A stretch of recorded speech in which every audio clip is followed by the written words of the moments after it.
مولاي يا مولاي مولاي يا مولاي مولاي يا مولاي يا مولاي يا مولاي مولاي يا مولاي مولاي يا مولاي مولاي يا مولاي يا مولاي يا مولاي مولاي إني سائر للدين حتما سائر فالقدس صاحت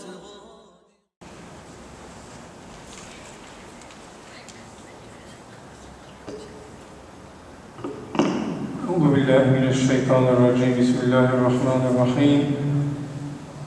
الحمد لله رب العالمين وأفضل الصلاة وأتم التسليم على سيدنا محمد وعلى آله وصحبه أجمعين. الحمد لله الذي هدانا لهذا وما كنا لنهتدي لولا أن هدانا الله. رب اشرح لي صدري ويسر لي أمري واحلل عقدة من لساني يفقهوا قولي. أما بعد فيا عباد الله، يقول الله تبارك وتعالى في محكم تنزيل بعد أعوذ بالله من الشيطان الرجيم.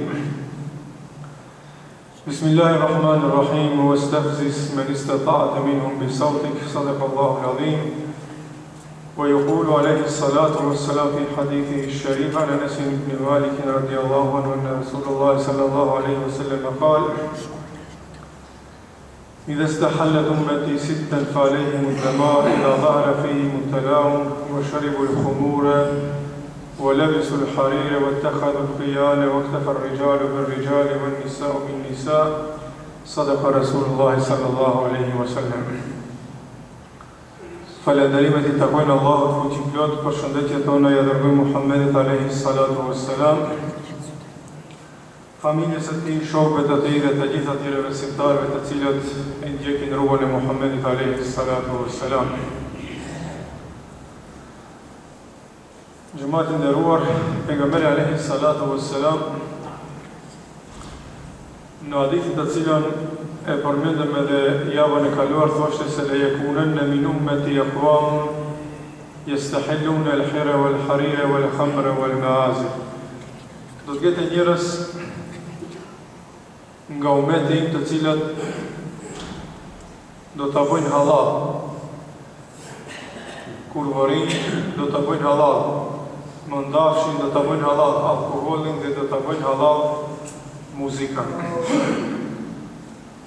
Javën e kaluar folëm rreth pjesës së parë të hadithit të pejgamberit alayhi salatu wassalam, ku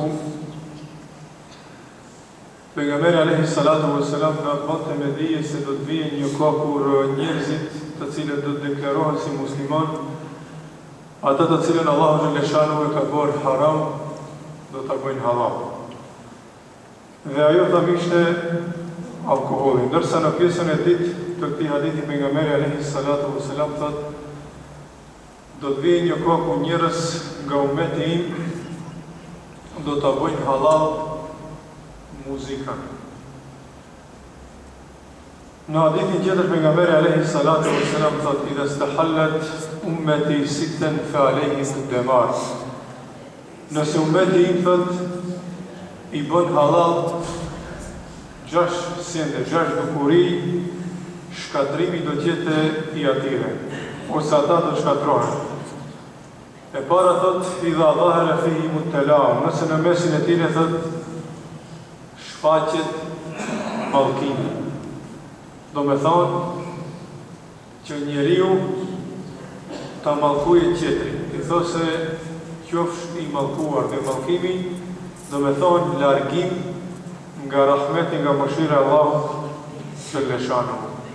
Shejtani refuzoi urdhrin e Allahut xhaleshanu dhe Allahu xhaleshanu e mallkoi ato, do me thonë e largoi nga rahmeti I tij. Dhe pejgamberi thotë që dukuri e para është nëse në mesin e ummetit tim thotë shfaqet mallkimi, do me thonë njerëzit njëri tjetrin ta mallkojnë, njerëzit njëri tjetrit ti lutin që Allahu xhaleshanu ti largoje nga mëshira e tij. Dhe kjo dukuri gjitha ditës është sa më shumë prezente në mesin tonë. Masandej thotë wa sharibul khumur, e pinë alkoolin. Masandej thotë wa labisul harir, e vishin mandafshin. Masandej thotë wattakhidhu al-fiyan, dhe e lejojnë muzikën dhe muzikantët. O këtefa rrijali bin rrijali wa nisa'u bin nisa, dhe do të paraqiten martesat e të njëjtës gjini, do me thonë burra me burra dhe gra me gra. Nëse thotë pejgamberi alayhi salatu wassalam, këto 6 dukuri të paraqiten në mesin e umetit tim, le ta dije umetin i cili në mesin e atij do të përhapen këto 6 dukuri se shkatrimi Allahu xhaleshanu do të vjerë mbi ata. Në hadithin tjetër, pejgamberi alayhi salatu wassalam ka thënë yekunu fi ummati qadhfun wa maskhun wa khasfun. Qalu ya Rasulullah wa mata dhalik idha dhaharat al-ma'azif wa katharat al-kiyan wa shuribat al-khumur. Pejgamberi alayhi salatu wassalam ka thënë në ummetin tim do të ketë njerëz të cilët do të akuzojnë rrejshëm, do të ketë shëndrim të njerëzve dhe do të ketë shkatrim. Të pyetur o pejgamberi Zotit, kur do të ndodhje kjo? Tha atëherë, tha kur në mesin e umetit tim do të paraqitet muzika, do të paraqiten këngëtarë dhe do të pihet alkool. Pejgamberi alayhi salatu wassalam thotë do të ketë shëndrim. Allahu xhaleshanu në Kur'anin famullar përmendet në rastin e Benu Israilëve, të cilët pasi që Allahu xhaleshanu u kishte ndaluar disa sende, i bën halal ato, Allahu xhaleshanu një grup prej atyre i shëndroi. Do me thonë prej pramjes së tyre njerëzore i shëndroi në dera dhe në mejmuna. Dhe këtu në këtë hadith pejgamberi alayhi salatu wassalam e përmendet thotë se në mesin e umetit tim do të ketë shëndrim. Pra njerëz të cilëve Allahu xhaleshanu ose do t'u ndroje pamjen fizike, ashtu siç ka bërë me Benu Israilët, ose do të kemi shëndërim në moral. Dihet se xhamati nderuar kur Allahu xhaleshanu ose pejgamberi alayhi salatu wassalam i përmendën këtë, do të thonë kemi të bëjmë me një realitet. Çfarë do të thotë që njeriu të shndërrohet në moral? Allahu xhaleshanu njeriu e ka krijuar në formën më të bukur dhe e ka bërë krijesë xheloze e cila xhelozon për të mirën e vet. Kur do të ndodhje këtë deformim, ke njerëzit më nuk do të ketë xhelozi. Njeriu do të qëndrohet në kuptimin në der që nuk ka xhelozi, pasi që deri si krijesë njihet krijesë e cila nuk xhelozon. Prandaj thotë pejgamberi do të kemi shndërim në moral. Njerëzit do shndrohen që nuk do të xhelozojnë, ose do shndrohen në sjelljen e mejmunave. Cila është sjellja e mejmunave? Sjellja e mejmunave është imitim. Pra do të kemi njerëz të cilët në mesin muslimanëve do shndrohen. Xhelozia do zhduket nga zemra e tyre dhe ata do të imitojnë verbër ashtu siç imitojnë mejmunat. E gjithë kjo xhamati nderuar në lidhet me çështjen e muzikës të cilën e përmendet pejgamberi alayhi salatu wassalam në këtë hadith të tij. Sa i përket vetë muzikës, dhe a është e lejuar dhe a është e ndaluar ajo në Islam, kemi di grupe dietarësh të cilët janë ndarë në mes vetë. Njëri grup ose grupi i parë e konsideron muzikën haram pa marrë parasysh se si është ajo dhe çfarë është ajo. Dhe grupi i dytë, të cilët e lejojnë, por me kushte të caktuara.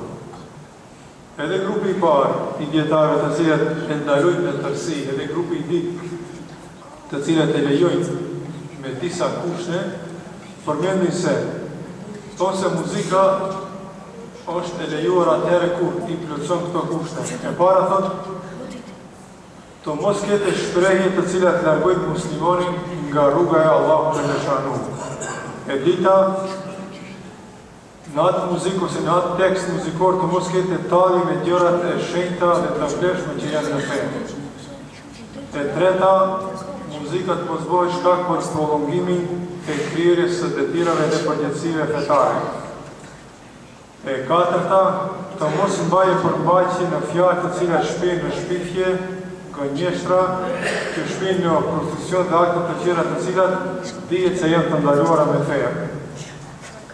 E pesta, mos të favorizohet aq shumë sa që t'i paraprit leximin e Kuranit.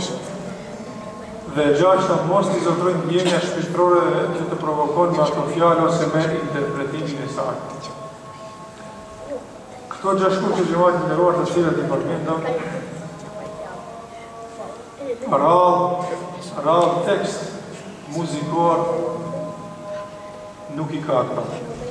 Rall tekst muzikor është larg këtyre 6 kushteve të cilat ne i përmendëm. Dhe ajo në të cilën kanë arritur në përfundim dietarët bashkëkohor musliman. Pasi që këto mendime të cilat e përmendëm janë mendimet e dietarëve të vjetër islam. Mendimet e dietarëve bashkëkohor musliman janë se muzika të cilën sot ne ndëgjojmë, muzika të cilën sot ne e ndjekim nëpër ekranet televizive, nuk ka dyshim se është e haram. Por arsye se ati përdoren fjalë të fllihshta, fjalë të prista, të cilat e cenojnë moralin, etikën e përgjithshme. Muzikën të cilën sot ne ndjekim në televizore është simbol i lakurisisë, është simbol i të gjitha të këqijave. Muzikën të cilën e sot e ndjekim ose e dëgjojmë, në tekstet e tyre kanë fjalë të cilat e rënojnë moralin, etikën e njerëzije, fjalë të cilat thirrjnë dhe ftojnë njeriu që të bëjë punë të këqija. Fjalë të cilat e nxisin epshin e njeriu. Të gjitha këto, domethënë janë që vijnë kundërshtim me këto 6 pika të cilat i përmendin dietarët islam. Por për fat të keq në mesin, jo vetëm në mesin tonë, por edhe në mesin e muslimanëve anë e marë botës, çështja e muzikës është e bërë një çështje e cila as të diskutohet, a bona nuk bën. Dhe të gjithë njerëzit, ose shumica prej tyre mendojnë se kjo është një gjë e lejuar. Prandaj dhe pejgamberi alayhi salatu wassalam ka thënë: "Idha istahallat ummati", nëse ummeti im i bën halal. Dhe thamë se kuptimi i këtij hadithi i bën halal, ose kemi të bëjmë me njerëz të cilët muzikën dhe të gjitha pjesët shoqëruese të saj e konsiderojnë llogarisën si halal, ose që ka të bëjë me ato që aq shumë do të përhapet në mesin e njerëzve, sa që nuk mundet të identifikohet a është e haram, a është e halal. Do të bëhet aq normale, sa që njerëzit nuk do të llogarisën kur gjë. Dhe këtë xhamat të nderuar ne e shohëm në jetën tonë praktike të përditshme. A mundet dikush i prej neve të paramendojë të organizojë një darsë, një solemnitet, pa marrë parasysh, të organizojë pa muzikë. Muzikë e cila në vete nuk do t'i ngërtheje këto pikat të cilat i përmendëm. Pra nuk do t'kete fjalë të fllihshta, fjalë të prista, nuk do t'kete fjalë të cilat e nxisin epshin e njeriu, të cilat fjalë ftojnë në amoralitet dhe kështu me radhë. Kene, ose është e pamundshme, ose është një pakicë e vogël e njerëzve të cilët organizojnë një manifestim të tillë, dhe kur ata njerëz organizojnë atë manifestimin e tillë, në mesin tonë thonë se kije ka bërë këtë qofë se është e fukara, s'ka pare.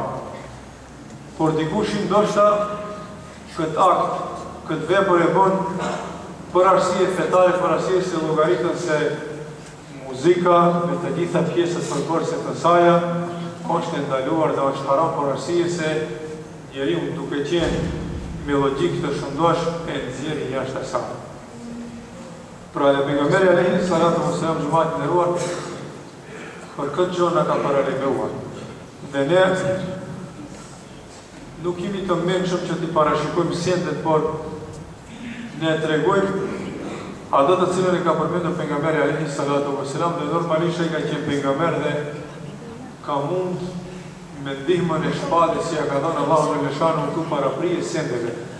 Ti treguje gjëra të cilat do të ndodhin në të ardhmen, forma mënyra se si do të ndodhin ato. E jona është që në këto kohra për të cilët jetojmë, në këto kohra të trazira, të fitneve të ndryshme, të sprovave të mëdhaja me të cilat të ballafaqohet njeriu modern i kohës së sotme, e jona është që brenda mundësive që këto vese, të këqija të cilat kanë marrë për masa të mëdhaja në mesin e muslimanëve, që secili prej neve të mundohet vetveten ta shpëtojë prej atyre. Për arsye se të foli sot për muzikën, për tekstet e këngëve të ndryshme se nuk bojnë, ndoshta njerëzit nuk të llogarisin normal, për arsye se e gjithë kjo është e përhapur në shoqërinë tonë dhe nuk mund të paramendohet fjala e njeriu do të ikë në veturën e tij dhe më njëherë kur të ndezë veturën do të ndezë edhe muzikë radione. Do shkojë në shtëpi dhe ndezë televizorin pa muzikë, nuk ka asnjë program televiziv. Do të thonë është një gjë aq shumë e përhapur në mesin tonë, sa që thash njerëzit të cilët mirën me këtë gjë, a është halal, a është haram, ndoshta dikush do t'i llogarisë si jo normal për arsye se çfarë thotë kjo muzika është e haram. Por realiteti dhe e vërtetë në aspektin fetar xhamati nderuar është kjo. Se pejgamberi alayhi salatu wassalam por edhe Allahu xhallahu shanu në ajetin kuranor, "Wa min an-nasi man yashtari lahwa al-hadithi li yudilla an sabilillahi bighayri ilm." Do të ketë njerëz të cilët me fjalë të kota, me punë të kota, me muzika, me tregime të këndshme do të mundohen që njerëzit t'i largojnë prej Allahut xhallahu shanu. Dhe hadithi i pejgamberit alayhi salatu wassalam do të vinë njerëz të cilët këtë gjë do ta llogarisën shumë normale. Prandaj thash shumë njerëzve nuk u duket normale që të diskutohet mbi problematikën e muzikës dhe ndikimin negativ të cilën ajo e ka tek individi dhe në shoqëri. Por ndikimi negativ që mbajt nderuar nuk duhet të folë, por arsye se rinia jonë fjallavit sot mundohet e shef një këngëtar, e shef një artist televizor dhe mundohet ta imitoje, qoftë gjallë ose vajzë, dhe imitimi dhe me thonë bëhet në sjellje, bëhet në veshje, bëhet në fjalë të kështu me radhë. Prandaj edhe ne kemi ardhur në degradim moral si shoqëri duke ndjekur shembulltira të këqija. Dhe nuk është e rastishme që pejgamberi alayhi salatu wassalam në tërheq vërejtje që secili njeri i cili ka mundësi ta mbrojë, ta ruajë vetën nga kjo gracë, le ta bëjë. Por arsye se të diskutosh në publik dhe të mundohesh që mendimin e përgjithshëm të njerëzve ta kesh nga vetvetia në këto raste, është absurde për arsye se kjo e keqja është e cila e ka kapluar të shoqërisë. Dhe në fund xhamati nderuar, për të gjithë ata të cilët janë të interesuar për ta kryer haxhillokun këtë vit, informojmë se regjistrimi për haxhin e vitit 2013 përfundon me 10-in e 9-it. Do të thonë ka afërsisht edhe 11 ditë për të regjistruar. E përmendim këtë për arsye se në mesin tonë ende ekzistojnë asnjë se njeriu kur të shkojnë haxhillok duhet ta mbajë sekret, ose marrë vesh asnjë kushte të shkojnë haxhillok. Jo, haxhilloku është një ibadet të cilin e krijoi njeriu dhe Allahu më lëshon dhe këtë duhet ta bëjë publike. Njeriu duhet të shafje harame dhe gabime që i bën, kurse ibadetet duhet t'i bëjë në publik. Prandaj, nëse ka dënjo që është një jetli për shkuar në haxhillok dhe atë mban sekret deri në ditët e fundit para se me shku, dhe ta dihet se regjistrimi pa marrë parasysh që udhton me Bashkinë Islame, udhton me këto agjenci private që organizojnë haxhillokun, Afati për paraqitje dhe për regjistrim është 10 i nëntit. Faktikisht edhe 11 ditë. Mbas asaj, askëkush nuk ka mundësi të regjistrohet për arsye se mbillet çështja e regjistrimit. Lillahi al-Fatiha.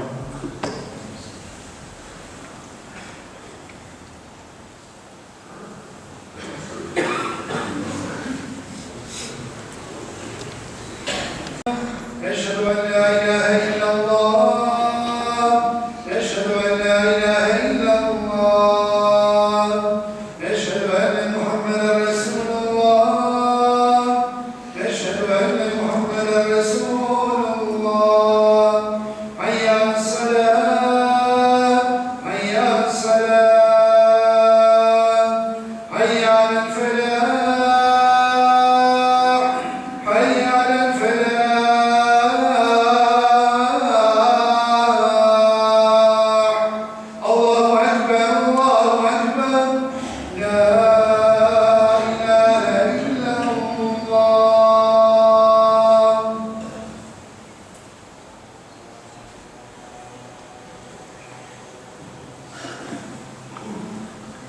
إن الحمد لله نحمده ونستعينه ونستغفره ونعوذ بالله من شرور أنفسنا ومن سيئات أعمالنا من يهده الله فلا مضل له ومن يضلل فلن تجد له وليا مرشدا ونشهد أن لا إله إلا الله وحده لا شريك له ونشهد أن محمدا عبده ورسوله أما بعد فيا عباد الله يقول الله تبارك وتعالى في محكم تنزيله بعد أعوذ بالله من الشيطان الرجيم بسم الله الرحمن الرحيم إنما يخشى الله من عباده العلماء صدق الله العظيم Falënderimet I takojnë Allahu fuqi plot, përshëndetjet tona ja dërgojmë Muhammedit alayhi salatu wassalam, familjes së tij, shokëve të tij dhe të gjithë atyre besimtarëve të cilët e ndjekin rrugën e Muhammedit alayhi salatu wassalam. Xhamati I nderuar, s'ka dyshim se Allahu xhaleshanuhu në Kur'anin famëlar I ka kushtuar rëndësi të veçantë diturisë. I ka vlerësuar lart njerëzit, dietar. Allahu xhaleshanuhu në Kur'anin famëlar ka thënë innama yakhsha Allaha min ibadihi al-ulama. Me të vërtet Allahu xhaleshanuhu më së shumti I frigohen dietarët. Kurse pejgamberi alayhi salatu wassalam xhamati I nderuar në hadithin e tij thot talabul ilmi faridatun ala kulli muslim. Kërkimi I diturisë është farz, obligim për çdo musliman. Pa marrë parasysh gjini. Pra kërkimi I diturisë është farz, njëjtë sikurse obligueshmëria e namazit është edhe obligueshmëria e kërkimit të diturisë. Pra në Islam xhamati I nderuar, s'kemi as pak dyshim për vlerën, rëndësinë, peshën të cilën e ka dituria, kërkimi I diturisë dhe dietarët në Islam. Në xhamati I nderuar, jemi në prag të vitit të ri shkollor. Viti I ri shkollor I cili shënon 126 vjetorin nga hapja e shkollës së parë në gjuhën shqipe. Por arsimi I xhamati I nderuar, veçanti këtu ne në Maqedoni, edhe pse shënojmë 126 vjetorin e shkollës së parë shqipe, arsimi këtu tek ne ka shumë probleme. Duke u nisur nga gabimet dhe të pavërtetat në për tekste shkollore, duke vazhduar më pas në kushtet shumë të këqija në të cilat punon arsimi shqip, si dhe në programet jo adekuate arsimore, me të cilat ballafaqohen edhe mësimdhënësit, por ballafaqohen edhe vetë nxënësit. Me fjalë të tjera xhamati I nderuar, ne fillojmë një vit të ri shkollor, por me probleme të vjetra. Shpeshherë ne xhamati nderuar e parashrojmë pyetjen ku qëndron problemi. Kush duhet ta zgjidhë këtë problem? Por arsye se të gjithë ne pajtohemi dhe jemi të një mendimi se me të vërtet arsimi në gjuhën shqipe në Maqedoni ka probleme shumë të rënda. Dhe fajtori xhamati nderuar, fajtori numër 1, jo vetëm këtu tek ne, por në çdo vend. Qoftë në kuptimin pozitiv apo atë negativ, fajtor numër 1 është politikat e shtetit të cilët kanë të bëjnë me arsimin. Nëse një shtet nuk ka politika të shëndoshme me arsimin, nëse një pushtet, një shtet nuk ka qëllime dhe synime të qarta në çështjen e arsimit, në atë shtet nuk mundet të ketë arsim të shëndoshëm. Nëse një shtet ka politika të qarta, nëse një shtet ka vendosur temele të fuqishme të arsimit, në atë shtet dije se edhe arsimi edhe shkenca kanë vend. Këtu tek ne xhamati nderuar, partijtë të cilat janë në pushtet, neve na paraqesin se arsimi ke ne është e lule. Kurse ne, si prindër, si shoqëri civile, shohim se arsimi tek ne shkon të atë pjetë. Nuk ngrihet, por shkon të poshtë. Këtë xhamati nderuar se nuk rrihet dhe shkon të poshtë e tregojnë vetë statistikat të cilat i publikon Ministria e Arsimit. Nëse në vitin shkollor 2011-2012 në maturën shtetërore, gjimnazi që njësi gjimnazi më i mirë në Maqedoni që është Zeflushmarku në Shkup, ka qenë i ranguar në vendin e 36. Në vitin 2012-2013 në maturën shtetërore ka qenë i ranguar në vendin e 5. Nëse në testin ekstern i cili u aplikua si mjet për së pari herë, shkollat të cilat janë që njësi shkolla shqipe rangohen prej vendit 20 e tërma. Asnjë nuk kemi në 20 vendet e para. Kjo tregon se, do me thonë këto janë të dhëna që jep Ministria e Arsimit dhe Shkencës, tregon se arsimi në gjuhën shqipe është në rënje të sigurt. Edhe pse ka qenë në një situatë të palakmueshme, që situatë nuk përmirësohet dhe gjendja vjen nga viti në vit duke u përkeqësuar. Dhe faktori i parë, fajtor në këtë çështje është politika e gabuar e një shteti kundrejt arsimit dhe shkencës. E dita, politizimi ose partizimi i skajshëm i shkollave. Drejtori e mbrohet prej partisë politike. I kalon filteret prej në degës deri në kryesi. Arsimtari e mbrohet ose punësohet me libres partijake. Këto janë fakte të cilat askush nuk mund t'i mohojë xhamati nderuar. Partizimi dhe politizimi i shkollave ka pruar gjendjen e arsimit shqip deri në këtë gjendje. Ne nuk themi se brenda këtyre 4 viteve është politizuar, jo. Shkolla shqipe është politizuar prej pavarësisë së Maqedonisë së Kombit. Ija një parti ndroni drejtuar, ija tjetra ndroni drejtuar, ija tjetra ndroni drejtuar. Ija tjetra vendos ose punson një arsimtar pa shkollim adekuat, ija tjetra punso, dhe gjendja e arsimit ka ardhur në këtë situatë të cilën jemi ne. Faktori i tretë xhamati nderuar jemi ne si prindër, ose ne si shoqëri civile. Pasi që shoqërisë civile në Maqedoni nuk i ndehet zonë. Nëse ne xhamati nderuar supozojmë, ulimi në kafe dhe bisedojmë për punën e shkollës. Dhe secili prej neve do pajtohet se shkollimi ose arsimi shqip është në gjendje të rëndë. Qoftë i filluar, qoftë i mesëm, qoftë i sipror. Është në gjendje shumë të rëndë.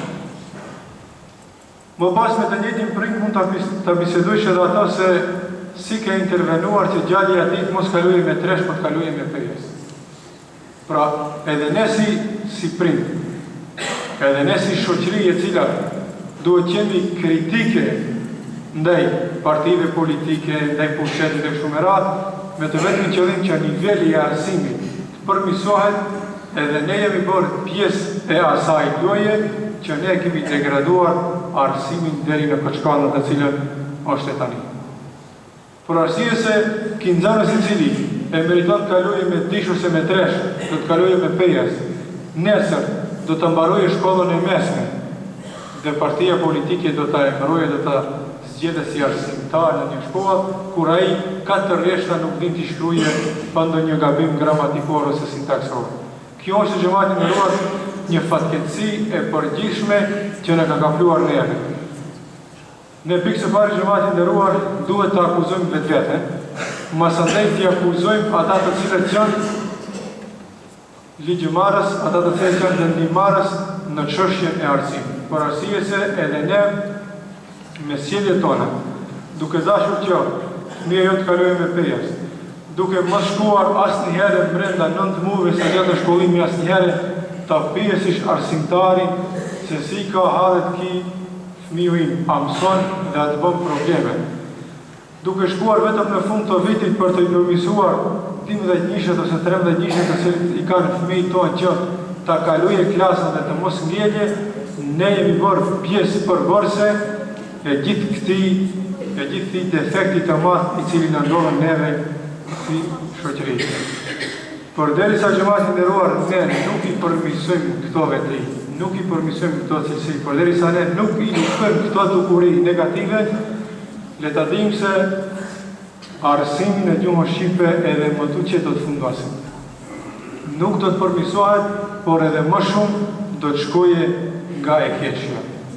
Dhe faktor, përveç politikave të gabuara të pushtetit, përveç politizimit të skajshëm të shkollave të cilët janë bërë vend punësim për militantët partijak, jemi edhe ne si shoqëri civile, jemi edhe ne si prindër fajtor, por arsye se neve nuk në intereson se sa mëson fëmiu jon, nuk në intereson se çfarë sjellje ka fëmiu jon, por në intereson që fëmijët që bëjmë në fund të vitit notat të pesta, që fëmijët tonë të mos lejojnë që ta përsërisë viti, por arsye se është e mbarë të ndjeje djali jem ose vajza jeme, të intervenojmë nëpërmjet partive politike, nëpërmjet profesorëve dhe arsimtarëve që i njohëm, që të përmirësojmë njisha që të mos ndjeje djali ose vajza.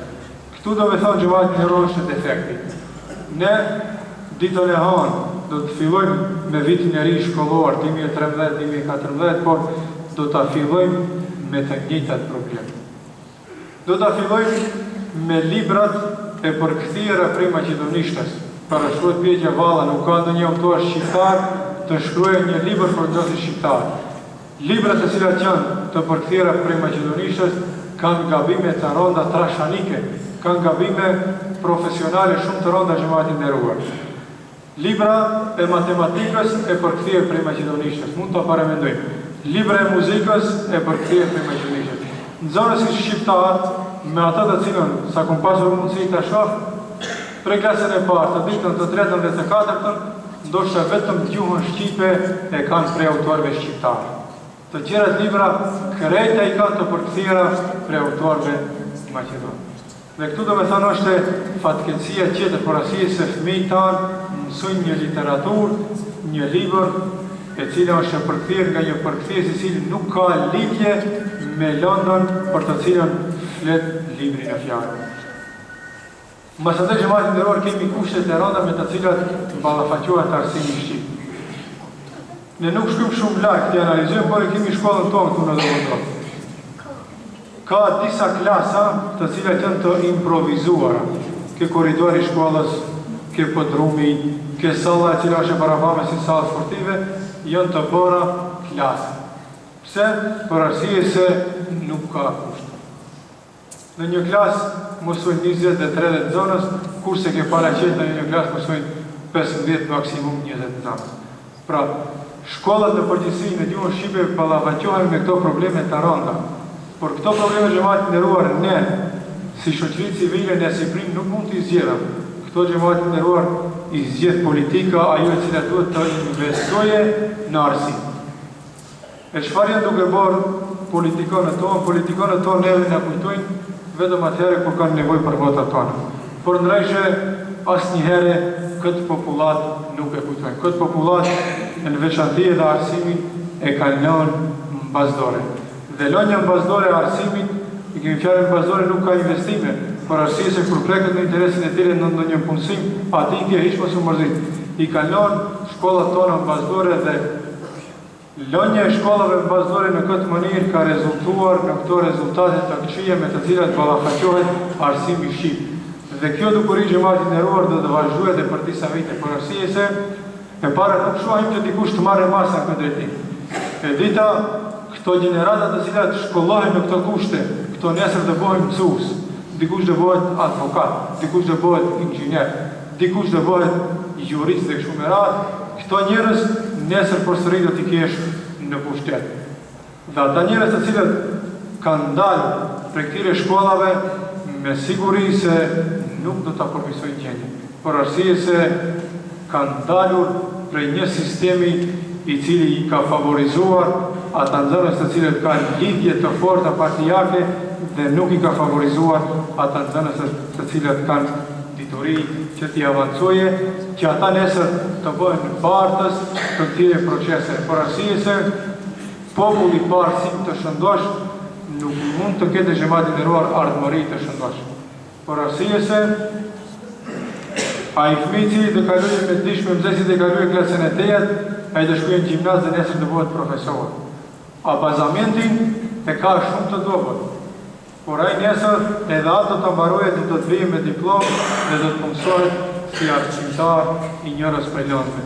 Pra shot bie që çfarë mund të presëm për atij njeriu. Për atij njeriu nuk mund të presësh kurrë tjetër vetëm se vazhdimin e traditës.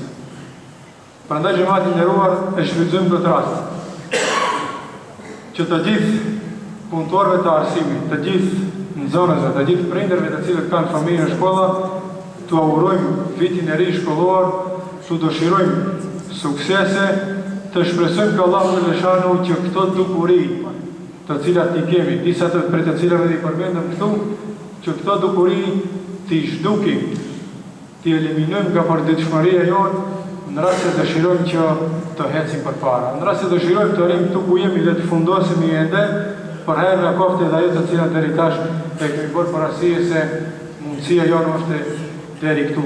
E jonë është t'i përmendim dukuri dhe bashkarisht mrena musive dhe t'i luftojmë ato, dhe lufta më e madhe të cilët mund të bëjmë në si prindër është që të jemi shumë të si kujdesshëm me fëmijët tanë, që të mundohemi që fëmijët tanë të marrin edukimin dhe arsimimin e nevojshëm, pa mos ndorhinë në notën të cilën ja kanë vendosur arsimtarët, duke e nxitur fëmijën të mësojë sa më shumë që nesër të kemi një arsimtar të mirë, që nesër të kemi një teolog të mirë, që nesër të kemi një inxhinier, një avokat, një jurist të mirë, se vetëm shkolla xhamati nderuar njeriu t'i sjell të mirat. Dhe nuk e përmenda rastësisht në fillim të kësaj ligjërate hadithin e pejgamberit alayhi salatu wassalam. Për arsye se këtë mendet e njerëzve ka ekzistuar se feja është e kundër arsimit. Jo, në Islam është arsimi fars.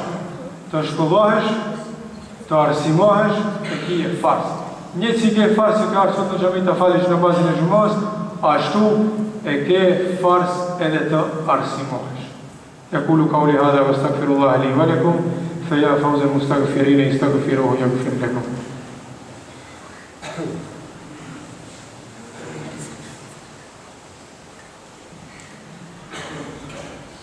الحمد لله حمدا كثيرا طيبا كما امر والصلاه والسلام على خير نبي ارسل.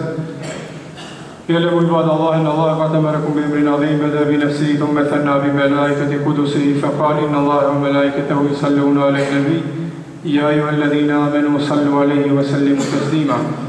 اللهم صل على محمد وعلى آل محمد كما صليت على إبراهيم وعلى آل إبراهيم إنك حميد مجيد. اللهم بارك على محمد وعلى آل محمد كما باركت على إبراهيم وعلى آل إبراهيم إنك حميد مجيد.